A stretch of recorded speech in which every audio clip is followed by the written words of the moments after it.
पश्चिम बंगाल में विधानसभा चुनाव जीतने के लिए भाजपा ने सारी हदें पार कर दी, फिर भी ममता बनर्जी ने भाजपा को पटखनी दे दी। विधानसभा चुनाव से पहले भाजपा ने बड़ी संख्या में टीएमसी नेताओं को अपनी पार्टी में शामिल कराया था। अब इनमें से कई नेता वापस टीएमसी में जाना चाहते हैं।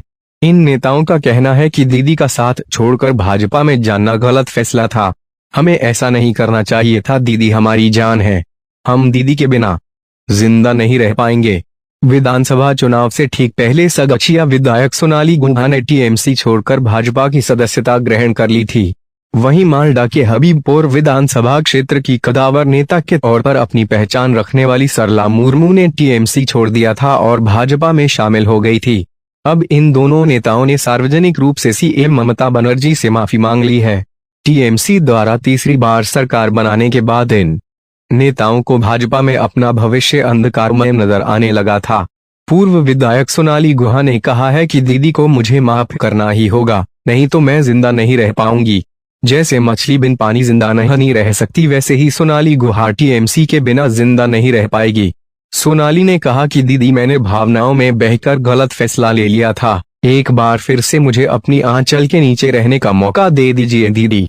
मालूम हो कि सरला मुर्मू को ममता बनर्जी ने टीएमसी का टिकट भी दिया था, लेकिन सरला मुर्मू ने उनके टिकट को यह कहकर ठुकरा दिया था कि ममता बनर्जी की पार्टी में काम करने की इजाजत नहीं है। इस पार्टी में केवल नेताओं को पद दिए जाते हैं, कार्यकर्ताओं को नहीं पूछा जाता। अब सरला का बयान बदल चुका है। सरला ने कहा है कि मेरा भाजपा में जाना गलत था, मैं दीदी से माफी मांगती हूँ। सरला ने कहा कि उस वक्त दीदी को लेकर मुझे कुछ गलतफहमी हो गई थी। मैं दीदी का सम्मान करती हूं और सैनिक के तौर पर टीएमसी में काम करना चाहती हूं।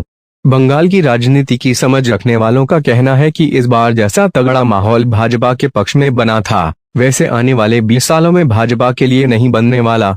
भाजपा बंगाल में अब नीचे ही जाएगी। ऐसे में अब भाजपा में गए नेताओं को अपने भविष्य की चिंता सताने लगी है। वहीं यह भी कहा जा रहा है कि भाजपा के कई सांसद और विधायक भी ममता बनर्जी के संपर्क में हैं।